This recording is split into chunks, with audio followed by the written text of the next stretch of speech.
The general surgery is about the surgical infections. इसमें यूक्यूज़ देख लें किस तरह से आते हैं। इसके 30 इयर्स ओल्ड मेल जो है उसको ऑपरेट हुआ है उसका ओपन कोलिसिस्टेक्टमी का, और वो डायबिटिक भी नहीं है, हाइपरटेंसिव भी नहीं है, किसी ड्रग पे भी नहीं है।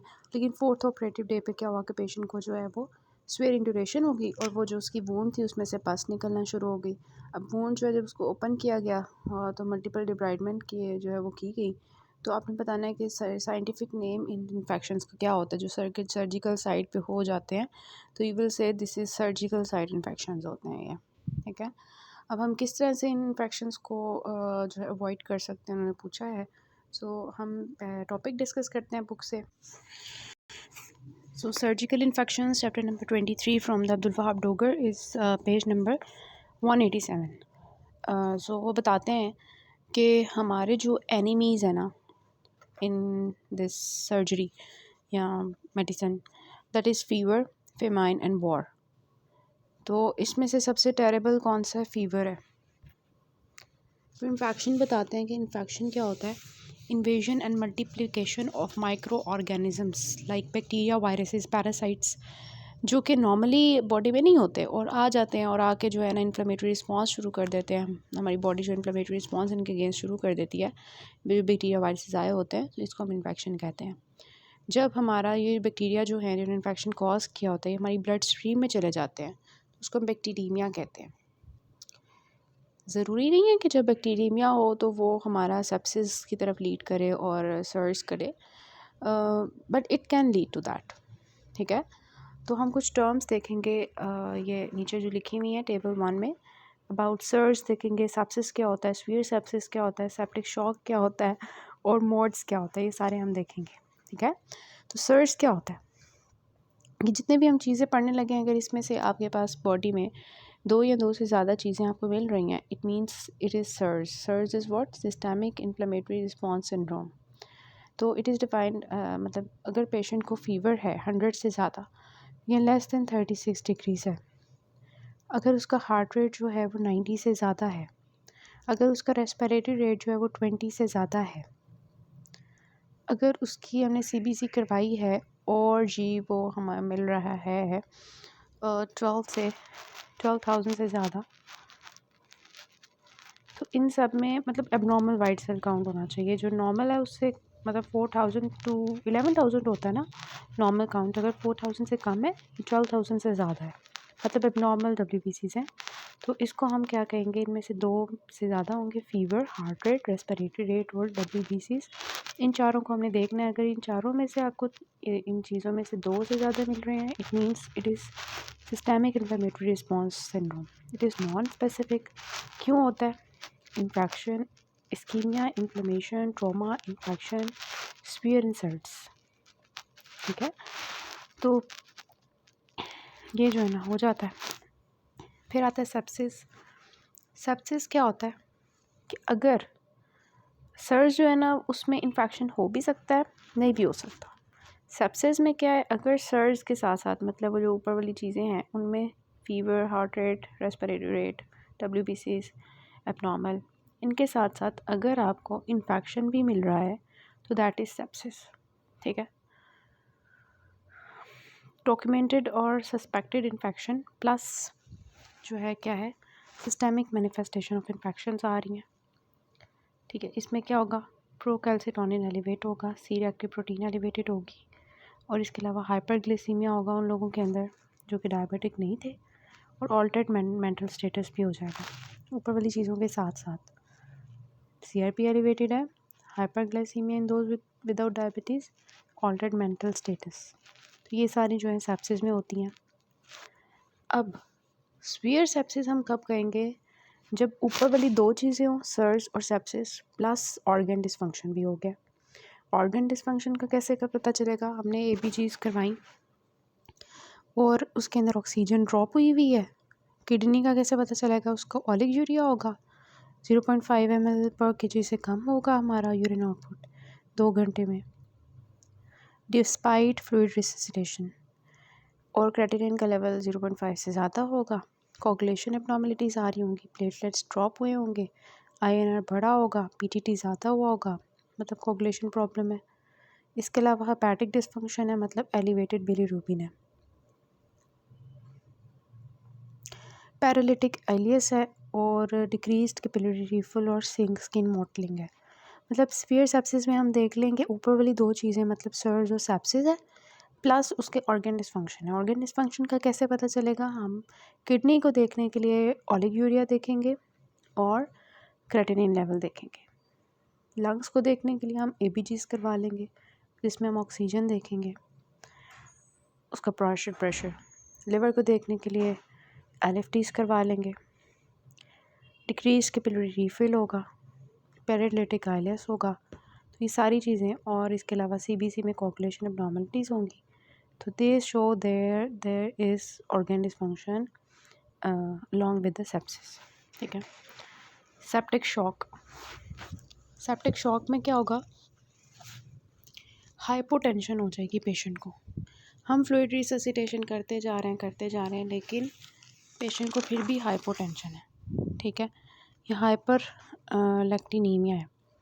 तो refractory hypotension despite resuscitation with IV bolus 30 ml per kg, या हाइपर लैक्टिनीमिया मतलब लैक्टिक एसिड का लेवल 1 से ज़्यादा है। सो इसका मतलब है septic shock. Septic shock means hypotension refractory to treatment. फिर मोड्स है। मोड्स क्या होता है? It is a state of physiological derangements in which organ function is not capable of maintaining homeostasis.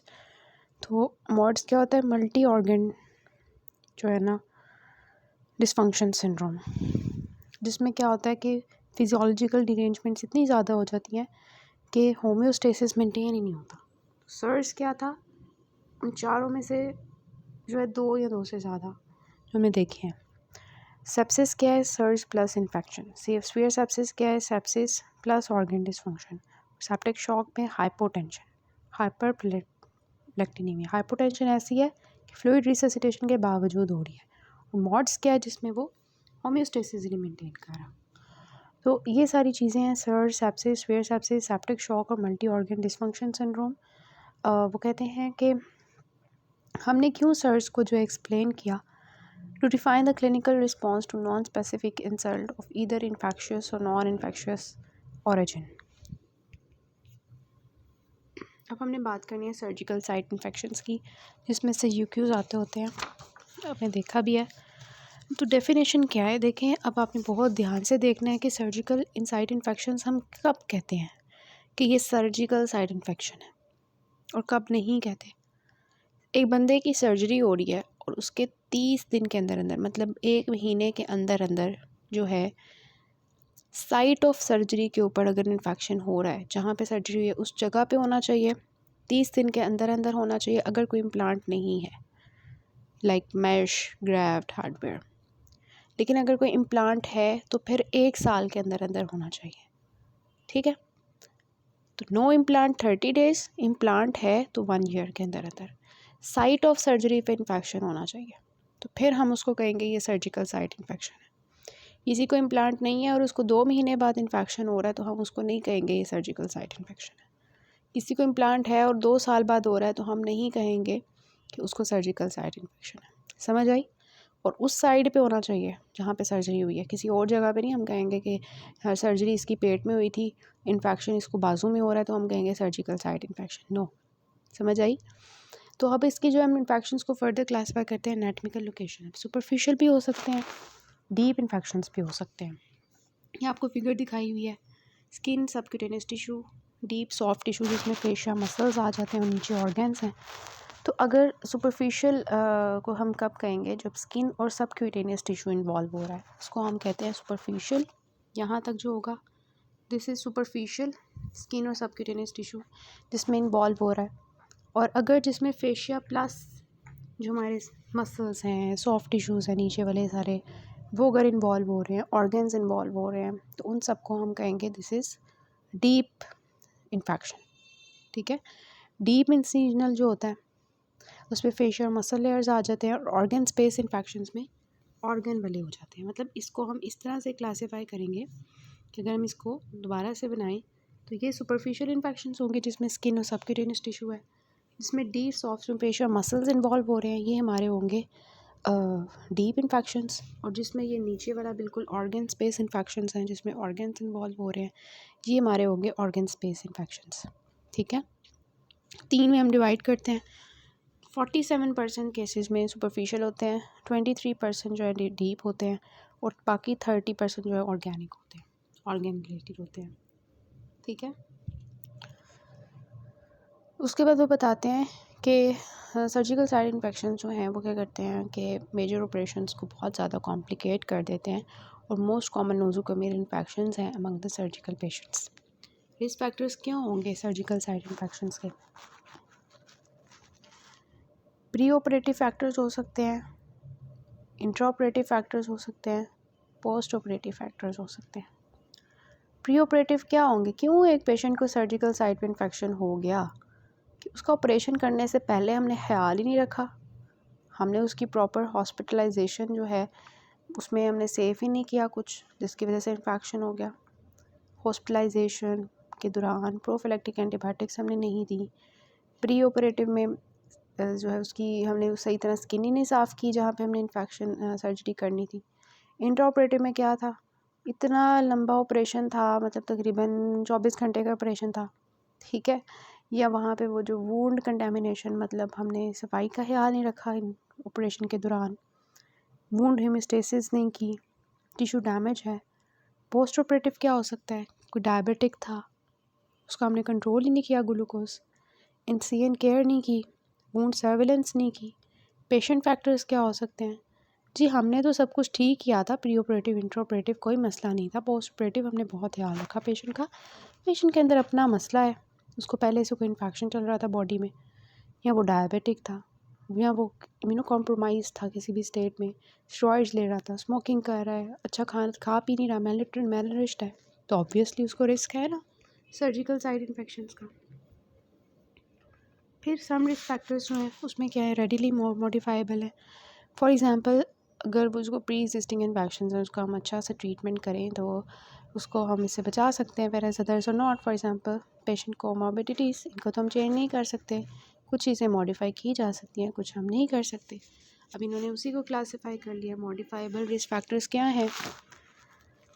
वो फैक्टर्स जिनको हम चेंज करें तो हम इन्फेक्शन, सर्जिकल साइड इन्फेक्शंस को कंट्रोल कर सकते हैं। फॉर एग्ज़ाम्पल हम प्री ऑपरेटिव स्टे पेशेंट का लॉन्ग ना रखें, हम उसको शॉर्ट रखें, उसको हम अच्छी सी एंटीबायोटिक प्रोफिलैक्सिस दें। अगर नहीं देंगे तो that is a risk factor. Surgical side shaving 1 day before surgery, ये बहुत इंपॉर्टेंट पॉइंट होती है कि फॉर एग्ज़ाम्पल आपने जिस जगह की सर्जरी करनी है ना, आप उसकी शेविंग जो है, ये नहीं अभी आपने शेव की साथ ही सर्जरी को शुरू कर दी कि बाल उतारो सारी सर्जरी करो, नहीं। बाल तकरीबन उतारने आपने शेविंग करनी है 1 दिन पहले, ठीक है, सॉरी बाल उसके उतारने जब उसका होना है क्या, ये मैंने उल्टा बोल दिया। बाल आपने उतारने हैं जैसे ही सर्जरी शुरू करनी है उससे पहले, immediately before performing the surgery. ठीक है, 1 दिन पहले उतारोगे तो this is the risk factor. या आगे हम पढ़ेंगे क्यों। ड्यूरेशन ऑफ ऑपरेशन अगेन आपका शॉर्ट होना चाहिए। ड्रेन इन वुंड्स, उसकी वजह से इन्फेक्शन हो सकता है, टिश्यू डैमेज की वजह से, ब्लड लॉस, ब्लड ट्रांसफ्यूजन देते हुए हो सकता है, तो साफ़ सुथरा नहीं था। कौन से फैक्टर्स हैं जिनको हम मॉडिफाई नहीं कर सकते? एक बूढ़ा बंदा है, मैल नरिश्ड है, ओबीज़ है, इम्यूनोसप्रेस्ड है, डायबिटिक है, कॉर्टिकोस्टेरॉइड यूज़ है, अब इनको जो हम चेंज नहीं कर सकते। ठीक है, तो इस तरह से जो है हमारा आता है। अब classification of surgical wound on the degree of microbial contamination and rate of infection, ये बहुत इंपॉर्टेंट है कि एक सिस्टम ऑफ क्लासिफिकेशन है for operative wound that is based on degree of microbial contamination.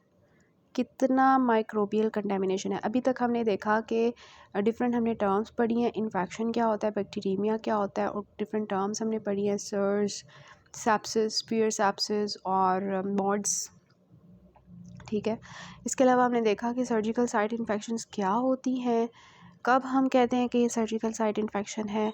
फिर हमने देखा कि जो है on the basis of depth हम कैसे कहते हैं कि ये सुपरफिशियल हैं, डीप हैं, या ऑर्गन स्पेस इन्फेक्शंस हैं, उनके कितनी परसेंटेजेस हैं। फिर हमने देखा कि रिस्क फैक्टर्स क्या हैं सर्जिकल साइट इन्फेक्शंस के लिए, प्री ऑपरेटिव, कौन से फैक्टर्स हैं, इंट्रा ऑपरेटिव कौन से हैं और पोस्ट ऑपरेटिव क्या हैं, पेशेंट के अंदर प्रॉब्लम है या फिर मॉडिफाइबल या नॉन मॉडिफाइबल फैक्टर्स हमने देखे हैं।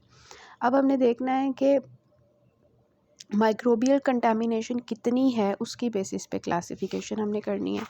ठीक है, तो ये बहुत इंपॉर्टेंट क्लासिफिकेशन है, ये आपने यहाँ से करनी है, ये वाला टेबल बना हुआ है।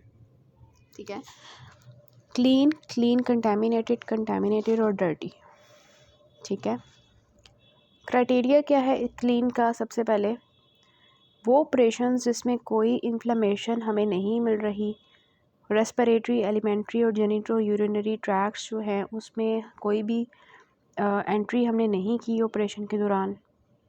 ठीक है, कोई भी एसेप्टिक जो है ऑपरेटिव थिएटर टेक्निक में कोई प्रॉब्लम नहीं आई, मतलब कि पूरी एहतियात हमने किया ऑपरेशन के दौरान और रेस्पिरेटरी, एलिमेंट्री और जेनिटो यूरिनरी ट्रैक्ट्स ओपन नहीं किए, कोई इन्फ्लेमेशन नहीं हुई, कोई एसेप्टिक टेक्निक हमने नहीं रखी। ठीक है, सॉरी, एसेप्टिक टेक्निक्स फॉलो की हैं, तो इस केस में इन्फेक्शन का जो रेट है वो 2% से कम होता है। मतलब ये साफ़ सुथरा है, इसको ये खतरे की बात नहीं है। क्लीन कंटेमिनेटेड क्या होता है, उसका ऑपोजिट हो जाएगा कि हमने क्या किया है, रेस्पिरेटरी, एलिमेंट्री या जेनिटो यूरिनरी ट्रैक्ट्स को हमने एंटर किया है ड्यूरिंग ऑपरेशन। लेकिन क्लीन कंटेमिनेटेड हम तब कहेंगे कि स्पिलेज नहीं हुई, मतलब इर्द गिर्द गंद फैला नहीं है, सिग्निफिकेंट स्पिलेज नहीं हुई, तो इस केस में जो इन्फेक्शन का रेट होता है वो 6 to 9% होता है। फिर होता है कंटेमिनेटेड। कंटेमिनेटेड हम तब कहेंगे जब एक्यूट इन्फ्लेमेशन हुई है लेकिन उसमें कोई पस नहीं आई, ये विजिबल कंटेमिनेशन ऑफ वूंड हुई है। फॉर एग्ज़ाम्पल ग्रॉस स्पिलेज हो गई है, इर्द गिर्द फैल गया है, या इंजरीज़ हो गई हैं, या फिर open injuries operated on with in 4 hours. मतलब ये कि बस सिंपली ये कह लें कि एक्यूट इन्फ्लेमेशन हुई है लेकिन पस नहीं है, विजिबल कंटामिनेशन जो हमें नज़र आ रही है वो है, बस ग्रॉस स्पिलेज हुई है, तो इस केस में 13 to 20% इन्फेक्शन का रेट है। और डर्टी में क्या है, पस है। ठीक है, और प्रीवियसली परफोरेटेड होलो विस्कस है या compound injuries more than 4 hours. Contaminated में लेस देन 4 आवर्स के अंदर अंदर हमने इंजरीज़ को ऑपरेट किया, और डर्टी में हमने जो है वो मोर देन 4 आवर्स जो है ना इंजरीज़ में ऑपरेट किया। ठीक है, पुरानी थी काफ़ी इंजरीज़। तो क्लीन में जो मैं नॉर्मल सा मतलब जो डिफरेंस बता रही हूँ, अच्छा इसमें 30% में, इसमें जो 40% रिस्क होता है ये जो हमारा डर्टी है।